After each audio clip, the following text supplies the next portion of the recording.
Since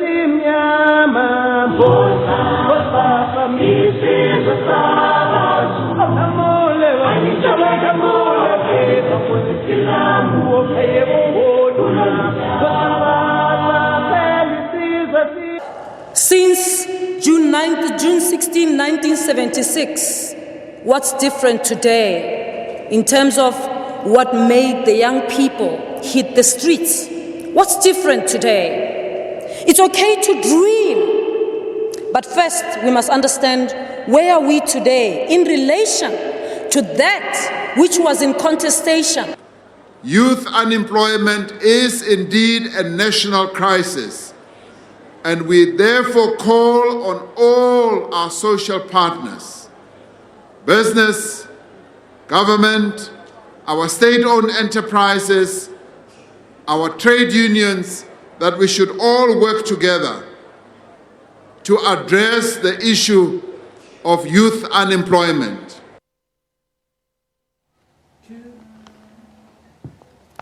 Well, good evening and welcome. This is Unfiltered. I'm Desiree Chauke. We're right at the tail end of the day's celebrations of Youth Day, marking 43 years, would you believe it, since the youth of South Africa challenged the establishment that was apartheid, the apartheid government taking the future into their own hands. Young people like Tsetsi Mashinini and Hector Peterson taking to the streets to challenge the use of Afrikaans as a language of instruction in schools. While the youth of today have broader engagement platforms such as social media, they face vastly different struggles and challenges, such as the 55.2% joblessness rate amongst the youth that analysts have described as a ticking time bomb. Stats SA says more young people are out of work, and as you heard, President Cyril Ramaphosa just now also touched on it in his Youth Day address. Tonight we ask, is the dream of the 1976 youth a reality 43 years later? Let's welcome our guest, Dulcie Motswani, who was one of the student activists of 1976. Thank you so much for making the time to come through. We also like to welcome Advocate Refilwe Molefe, who is a advocate of the High Court of South Africa, but we've seen her as an evidence leader in the Judicial Commission of Inquiry into the allegations of state capture, corruption and fraud in the public sector, including organs of state. Thank you so much for coming through. Good evening. Thank you for having me. It's such a pleasure to have both of you here. We using the conversation to make a contrast between a young person in 1976 who was totally involved in that era when young people were called radical, and a young person today who, in an era where the big conversation is joblessness, is not only employed but is seen to be successful. So I hope our viewers will enjoy this conversation. Dulcie, let's start off with you. 25 years into democracy and almost 4 decades after that eventful day. Do you think we've realized that dream? Thanks for having me. I don't think we have realized the dream, because the problems that we are having now, they are worse than the problems they were having previously. We've got challenges of the youth in the schools, in the job industrial sector, everywhere where we find youth trying to, to engage with us in the working place. Yeah. It's not happening. The youth are facing those challenges, but what are your thoughts about their efforts at activism? We saw the Fees Must Fall process about 2 years ago at universities. Were you encouraged by that? Yes, I was encouraged, but what disappointed me is when they were banning, structures. The Fees Must Fall, I think it's a good idea. It's a wake-up call to the government, because for us to fight in 1976, yes, we fought for Africans, but we also fought for kids to be educated equally and fairly. So the Fees Must Fall, I think it covers everything. It doesn't only cover the money part of it. Yeah. It covers that kids must be educated fairly and decently. What do you think of the quality of education in South Africa in this day and age? I don't think the quality of education is, for me, it's not that good, because The teachers that we're having today, they are not teachers because they want to be teachers. Yeah. Before, it used to be a call. But today it's no more a call. It's a money making. You know, you go to teaching because maybe there's space in teaching. Your parents can afford to pay university. We don't have colleges like before. So that is why we've got problems. Teachers cannot, if it's a call, you can identify problems in the classroom. You enjoy to be a teacher. But today teachers are frustrated. The youth is frustrated. So I think there should be a procedure to be followed when you want to be a teacher like before. Let me also say at this point that later on in the show, we expect to be joined by Sifiso Mtsweni from our Polokwane studios. He's the chairperson of the National Youth Development Agency, NYDA, looking into that question about whether youth formations are really in touch with the issues of young people in South Africa. You can interact with us on this conversation at on our hashtags at SABC News Online and SABC News Unfiltered and SABC News, or that's a duplication there, SABC News Unfiltered. So we would be happy to have this conversation with you. Rafina, let me bring you into the conversation. We heard the president this afternoon addressing youth in Polokwane, talking about socially and economically marginalized and despondent youth who form part of the large percentage of unemployed youth. But he also spoke about young people he has encountered who are seizing the future with both hands, he said, in rural areas, townships and urban areas. And we would like to think you're one of those examples, a young professional who every time you come on in the State Capture Commission proceedings, there's just so much excitement online. What attracted you to this field, and how do you think you're making an impact? Thank you so much. Well, funny enough, I actually wanted to do journalism at the very outset of... we can switch chairs, it's okay. I'll be in the High Court really? any day. Okay. But I eventually came into the profession. And I think insofar as the commission itself is involved, I mean, it's one of the important processes in the checks and balances of government. And I think it's a very necessary process for us to find out, did something wrong happen? If so, what happened? How did it happen? How do we fix it? How do we avoid it moving forward? And so to be a part of that type of a process, I think it's very important. And for me as a young person, to be involved in that process is also quite monumental in my life. And I think I can also draw on from the wealth of experience of the senior members of the team who I work with. And I think it's the perfect example of how the baton can be passed on to future generations, because we're the youth of today expected to possibly become involved in the country tomorrow, to run government tomorrow, but how do we do that? So there needs to be an active process, an active engagement of engaging young people in these processes. Another precedent to this commission is the Truth and Reconciliation Commission that took place in South Africa, and the legal people who took part in that process went on to have really significant roles in shaping the future of South Africa. Do you see, what role do you see for yourself in the country going forward? Well, certainly for me, I think I do intend on joining the judiciary at some point, and I think this process in itself at this point of my career is quite key to the development of assuming that role. And just as you've made that example of those who are involved in the TRC, you can become self-developed in that instance. You can meaningfully contribute to the legal arm of the state. Tell us about the State Capture Commission. And we know that we're not allowed to speak about case specifics. How were you approached, and what has that experience been like for you? Okay, I was approached sometime early last year to become a member of the commission. And as a background, I have an investigative background, and I think that's possibly one of the reasons I was approached to join the commission. As I earlier mentioned, the experience was, I mean, it's really quite monumental in my career, because I work with very senior members, people who are very well versed in their fields, people who are very well experienced, you know, and that is the standard that I have come to measure myself at.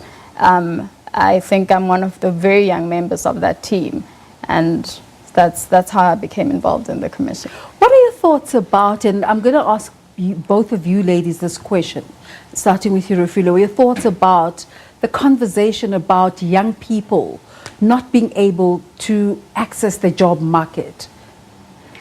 Well, I think it starts with education. You know, as Ma was saying here, the right to education was fought for, but we, as the current generation, we faced a similar problem in a different dynamic, in that we have this right to education, which is beautifully couched in our amazing constitution, but we can't actually access this education because it is unaffordable, you know. So for one to even become economically an economic participant in this country, you need to have either access to the labor market or be someone who is in entrepreneurship.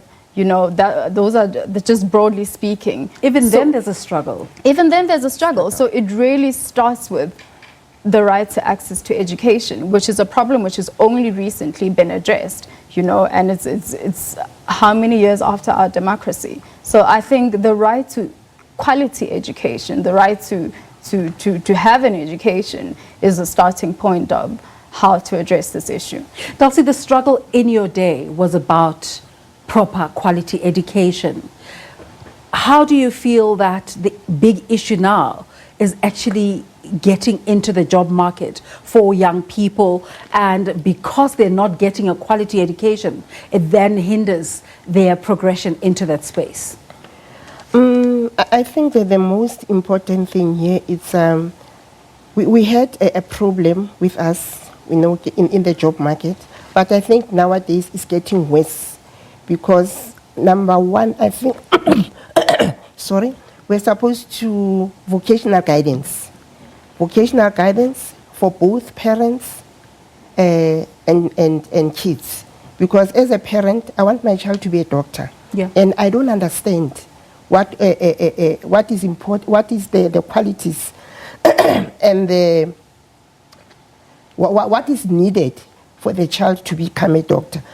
Because I've got money, I've got all the resources, I want my child to be a doctor. So I think in this problem, it's a collective decision of a teacher, of a parent, of a child, so that the kids can be channeled correctly.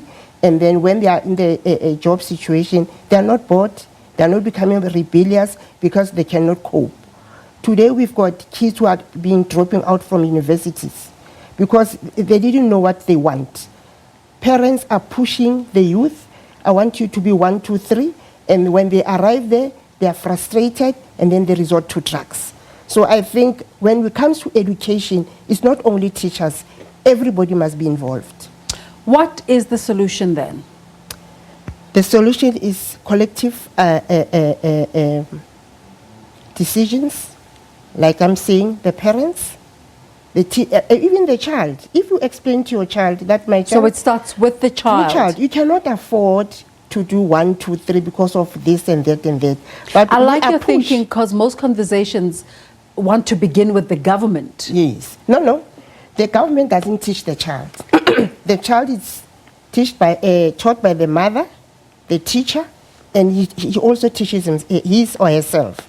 So for us to be a successful society, we must be directive, we must be realistic, we mustn't, have hopes, because now so-and-so's child is an advocate, my child can be an advocate. Yeah. So I think that's what I'm saying again, that the parents, the teacher, and the child, if they are together, and then they can come with a good solution.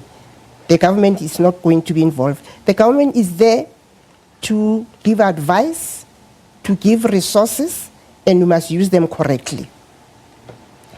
All right, we're having a conversation with Dalsi Motsoane, a 1976 youth activist who actually took part in these processes. And as I said earlier, quite an honor to have you here. But we also have Advocate Refilwe Molefe, who's part of the evidence team, or rather the legal team at the State Capture Commission. We're also expecting to be joined by Sifiso Mtsweni, who is the chairperson of the NYDA, later on the program. Let's take a short break and we continue with this discussion when we come back. Stay tuned.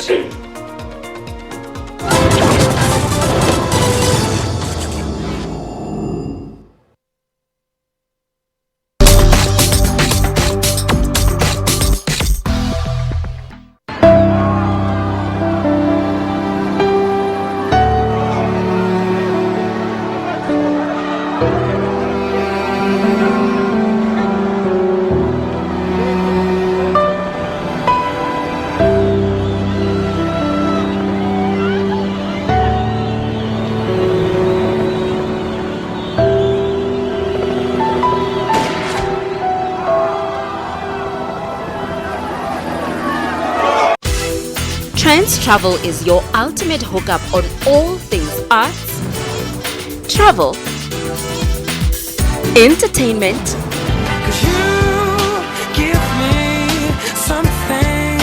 and lifestyle.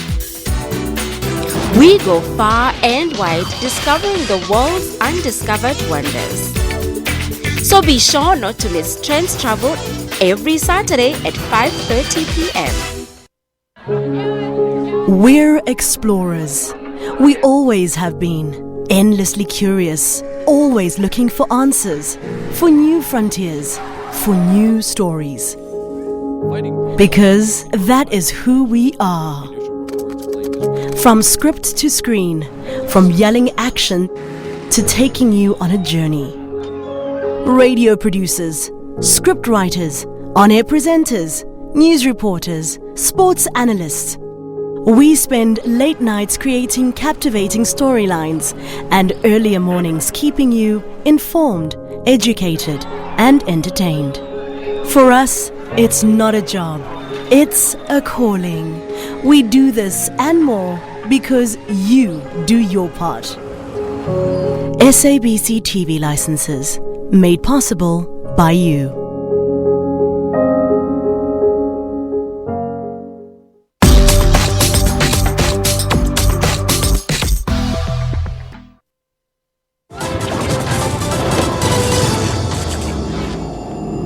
Welcome back. You're watching Unfiltered on SABC3 and Channel 404. Tonight we unpack the challenges facing the youth of South Africa, such as rife unemployment, even amongst those with a post-school qualification. What can be done to turn this desperate situation around? Our guest tonight, Dalsi Motsoane, who is one of the student activists of 1976. We also have Advocate Refilwe Molefe. But right now, we'd like to welcome from our Polokwane studios, Mr. Sifiso Mtsweni, who's the chairperson of the NYDA. Sifiso, very good evening and thank you so much for joining us. You are at the coalface of these dialogues with youths and about the interventions in this section of society. What do you make of the cry by young people that organizations that are supposed to represent them are out of touch with their real challenges?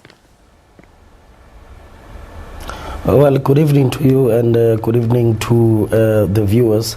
Well, it would depend when you talk about youth organizations, what are you talking about?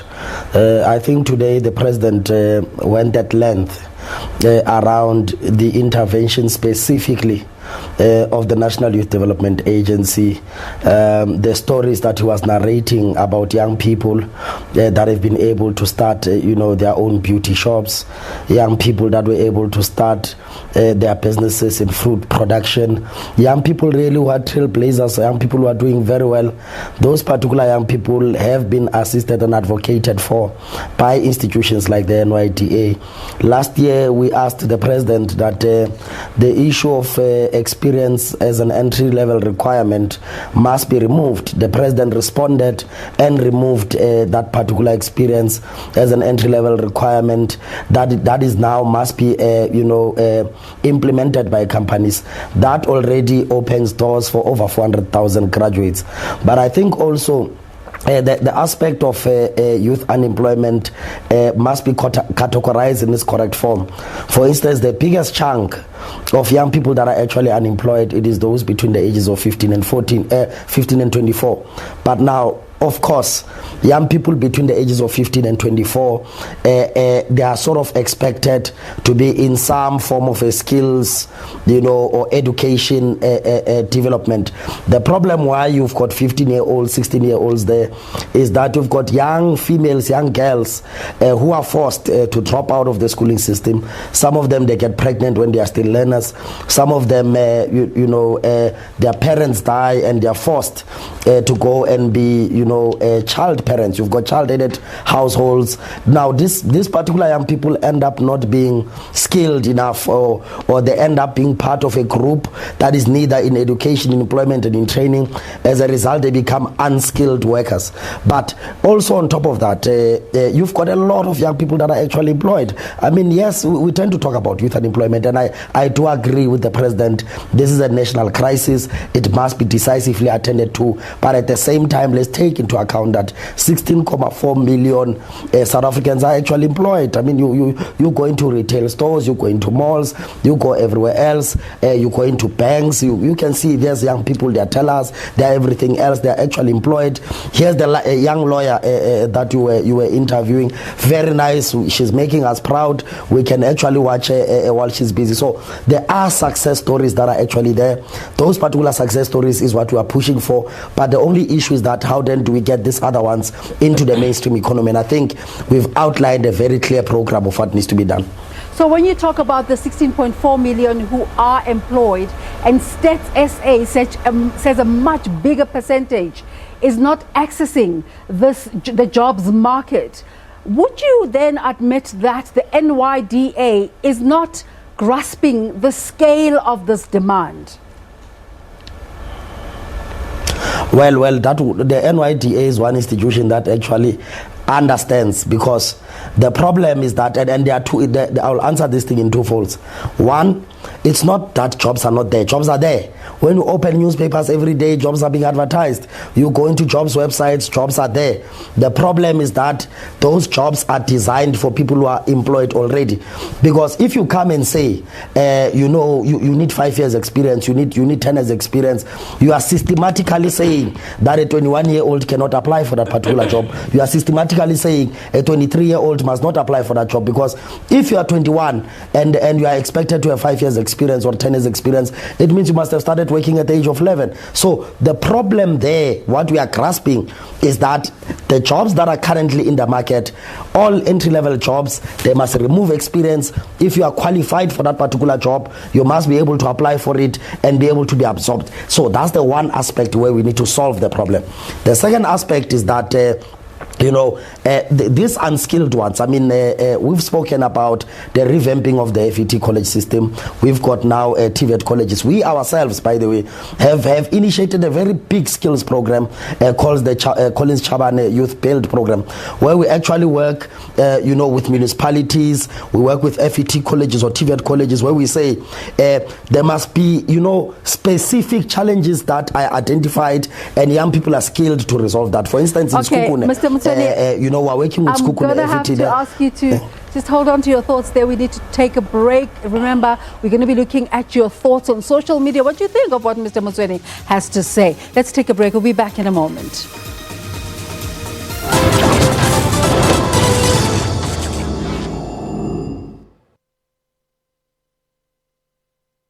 On Network, we have gadgets, robots, and more. I just hacked the drone and now I have full control of it. I can fly it, I can get all kinds of data back. A lot of people nowadays plan their travels based on what they see on hashtag #InstaTravel. Basically, with the use of your smartphone, you are able to navigate your way in and across the length and breadth of our majestic country. There's technology and social media news on Network at 8:30 p.m. and every Sunday at 5:30 p.m. What are you predicting with the sixth parliament? They've got to up their game. Why is it so important for you to create platforms where people can share and grow. I think there's something special about conversation and sharing of experiences. Mkhwebane investigated the role of senior ANC leaders in the Free State, including then Premier. Advocate Mkhwebane has never explained why she altered the provisional report in material ways. The provisional report, there's no way where it's mentioning that the Premier is implicated. This is such a massive festival, and what does it mean to you as an artist? It's more than humbling for me to actually be showcasing everything about my music. So it's celebrating Africa. The SABC News mobile app is your one-stop digital portal to all the news you need. Stay connected with the latest in breaking news. Watch the SABC News channel along with clips and live streams of all the big news events. And listen to all the SABC News radio stations live, including podcasts and much more. Simply download the SABC News app to your Android or iOS device from either the Play Store or the App Store. SABC News, independent, impartial. Every high-profile court case, every breaking news story. The manner in which these audits are done. Why is it targeted to blacks and Indians? Every inquiry. We are there, front and center. We also bring you an hour-long breakdown of the day's markets, simplifying the numbers for your better understanding. When everyone is too excited about the market, that's normally when things start turning. All this and more. This is On Point.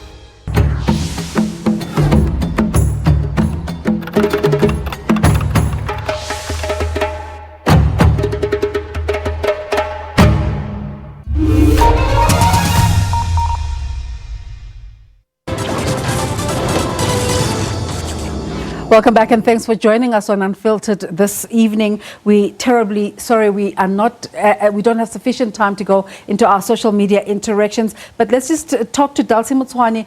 Once again, your response to the assertions of Mr. Motswane. Brief and short, I just want to say we must be realistic. It's about time that, we say the truth. This thing of saying 6,000 people, youth are being employed, I don't think it's the truth. Because yes, they are employed, but if you look at the employment, is this EWP stories? They are Extended Public Works Program. They sign every month. A poor girl or a boy works for 10 years, signing every month. No benefits, no improving anything. So this thing of saying youth is employed, we must start from the grassroots. Go to the companies and see what the youth is doing. Mr. Mtweni, your last comments before we close the show? Thank you. I think let us correct one assertion. When I made an example of over 16 million people that are employed, I said let's go into the retail sector, let's go into the services sector, let's go to various financial services sectors, the legal sector. There's a lot of young people that are actually there. I was simply saying, indeed, we agree that there's a big crisis of youth unemployment.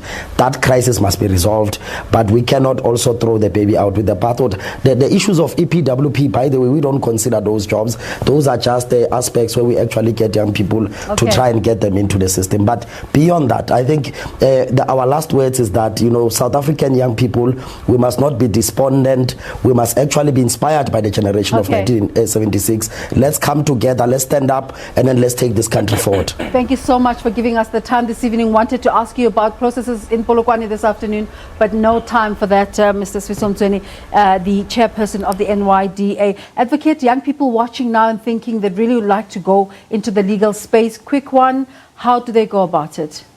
Well, insofar as advocacy, LLB, complete your LLB, go through advocacy training, which is a year's training, then you're on your way to go.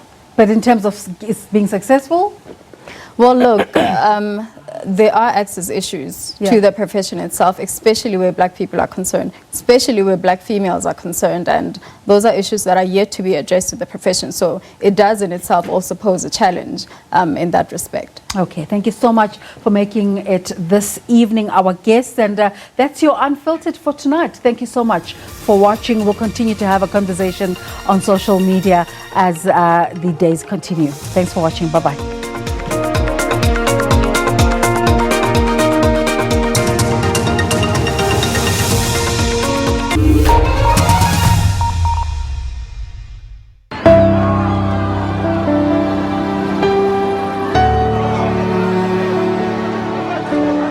Thank you.